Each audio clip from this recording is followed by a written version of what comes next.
welcome to our channel Learn English in Bengali. আজকে আমরা আরো কিছু প্রিপোজিশন নিয়ে হাজির হলাম আপনাদের মাঝে। আর আমাদের চ্যানেলের সাবস্ক্রাইব করুন এবং নিয়মিত আপডেট পেতে বেল আইকন ক্লিক করে সাথেই থাকুন।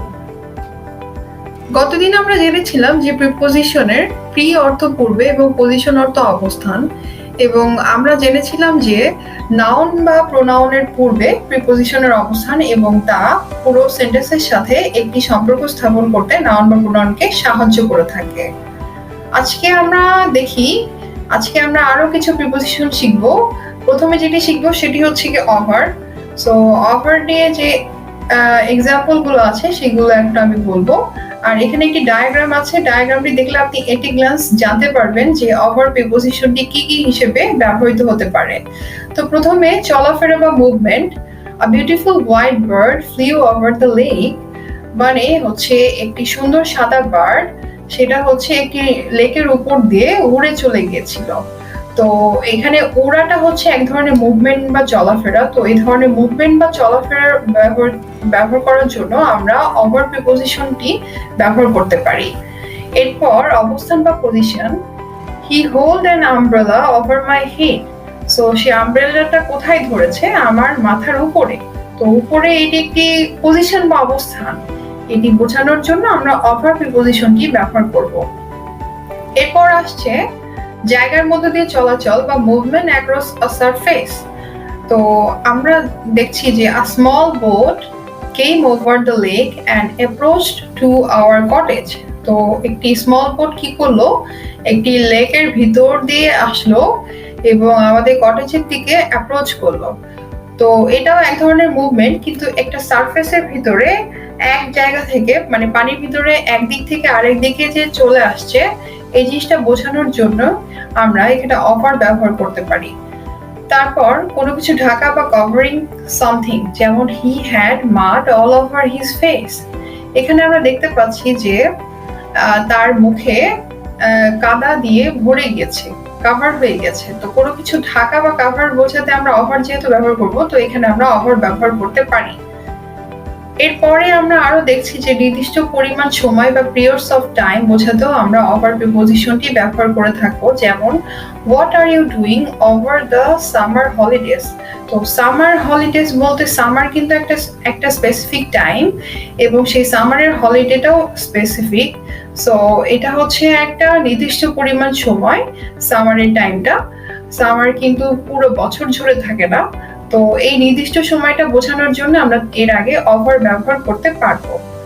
তারপর সংখ্যার সীমা বা নাম্বার লিমিট, যেমন there were over 100 people at the lecture. তো লেকচারে কত মানুষ ছিল? 100-এর উপরে। তো এটা আমরা এক ধরনের লিমিট ঠিক করে ফেলছি যে 100-র উপরে। তো এইভাবে নাম্বার লিমিট করার জন্য আমরা ওভার প্রিপোজিশনটি ব্যবহার করতে পারি। এরপরে আমরা দেখছি যে ইনটু প্রিপোজিশন। ইনটু দিয়ে আমরা কি বোঝাচ্ছি? অবস্থান বা পজিশন। যেমন কাম ইনটু দ্য হাউস। সো একজন হাউসের বাইরে ছিল, সে এখন হাউসের ভিতরে চলে আসলো। তো সে একটা পজিশন হোল্ড করলো। এই পজিশনটা বোঝানোর জন্য, ভেতরের পজিশনটা বোঝানোর জন্য আমরা ইনটু প্রিপোজিশনটা ইউজ করতে পারি। তারপর কোনো কিছুর ভেতরে বা ইনসাইড সামথিং, যেমন শি ডাইভড ইনটু দ্য ওয়াটার, মানে সে পানির ভেতরে ডুব দিল। তো এখানে তার অবস্থানটি কিন্তু হচ্ছে পানির ভেতরে। তো এই ভেতরে বোঝানোর জন্য আমরা ইনটু প্রিপোজিশনটি ব্যবহার করব। তারপর দিক বা ডিরেকশন, যেমন speak clearly into the microphone. তো এখানে কেউ একজন ডিরেকশন দিচ্ছে যে মাইক্রোফোনের দিকে তাকিয়ে কথা বলতে ক্লিয়ারলি। তো এই ক্ষেত্রে ডিরেকশনের ক্ষেত্রে আমরা দেখছি যে ইনটু প্রিপোজিশনটি ব্যবহার হয়ে থাকবে। তারপর আঘাত করা বা hit. The truck crashed into a parked car. So ট্রাকটা হচ্ছে কাকে আঘাত করলো? একটা কার পার্ক করা ছিল, তাকে আঘাত করলো। তো এই ধরনের আঘাতের ক্ষেত্রে আমরা ইনটু প্রিপোজিশনটি ব্যবহার করব। এরপরে আমরা দেখতে পাচ্ছি নির্দিষ্ট সময় ধরে বা পিরিয়ড অফ টাইম বোঝাতে আমরা ইনটু প্রিপোজিশন ব্যবহার করব। যেমন she carried on working late into the night. So সে একটা সময় কাজ শুরু করেছিল কিন্তু তার কাজটা সে লেট নাইটে শেষ করেছে এবং লেট নাইট পর্যন্ত নিয়ে গিয়েছে। তো একটা নির্দিষ্ট সময় পর্যন্ত সে গিয়েছে এটা বোঝানোর জন্য আমরা into preposition ব্যবহার করব। তারপর অবস্থার পরিবর্তন বা চেঞ্জ ইন স্টেট, যেমন the fruit can be made into jam. So jam প্রিপোজিশনটি, জ্যাম শব্দটি কিন্তু ফ্রুটের একটি অবস্থার পরিবর্তন, যেমন ফ্রুট থেকে হচ্ছে গিয়ে জ্যামটা হয়ে থাকে। তো এক অবস্থা থেকে আরেক অবস্থার পরিবর্তন বোঝাতে আমরা এখানে ইনটু প্রিপোজিশনটি ব্যবহার করব। তারপর কোনো কাজের ফল বা রেজাল্ট অফ অ্যান অ্যাকশন, এটি বোঝানোর জন্য আমরা ইনটু প্রিপোজিশনটি ব্যবহার করব, যেমন he was shocked into a confession of guilt, মানে সে হচ্ছে শকড হয়েছিল, শকড হচ্ছে রেজাল্ট, কিন্তু এখানে অ্যাকশন হচ্ছে কি কনফেশন অফ গিল্ট, মানে কেউ একজন দোষ স্বীকার করলো এবং সেই দোষ স্বীকারের ফলেই হচ্ছে গিয়ে আরেকজন শকড হলো। তো এটি হচ্ছে অ্যাকশন এবং এটি হচ্ছে গিয়ে ফল। তো এই ধরনের অ্যাকশন এবং ফল বোঝানোর জন্য আমরা ইনটু ব্যবহার করব। তারপর ভাগের ক্ষেত্রে বা ডিভাইডিং নাম্বারস, যেমন 3 into 24 is 8. সো 24কে 3 দ্বারা ভাগ করলে 8 হতে পারে। তো এই ভাগটা বোঝানোর জন্য আমরা ইনটু ব্যবহার করে থাকবো। তারপরে হচ্ছে ফ্রম, আমরা জানি ফ্রম প্রিপোজিশনটি ব্যবহার হবে স্থান ত্যাগের ক্ষেত্রে অথবা living a place, like I am coming from Dhaka.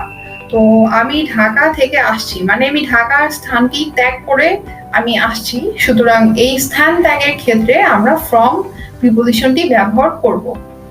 তারপর দিক বা direction, like the wind is coming from the north.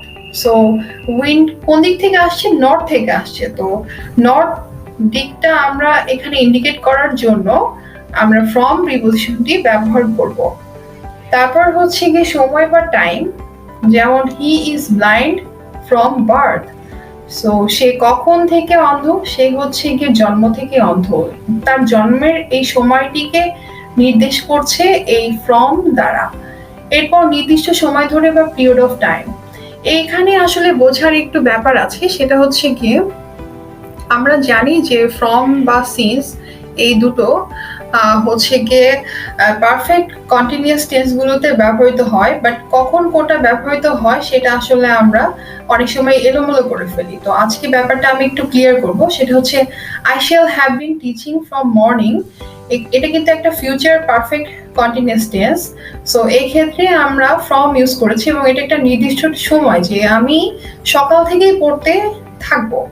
R I have been teaching since morning, এটা হচ্ছে কি present perfect continuous tense. So আমরা হচ্ছে শুধুমাত্র ফিউচারের ক্ষেত্রে ফ্রম ইউজ করব, আর প্রেজেন্ট কিংবা পাস্টের ক্ষেত্রে আমরা সিন্স ব্যবহার করব, যেহেতু এটা হচ্ছে গিয়ে পয়েন্ট অফ টাইম এটাকে বলা হয়ে থাকে। ধন্যবাদ সবাইকে আমাদের সাথে থাকার জন্য। আমাদের চ্যানেলে সাবস্ক্রাইব করে নিয়মিত আপডেট পেতে বেল আইকনে ক্লিক করে সাথেই থাকবেন। আল্লাহ হাফেজ।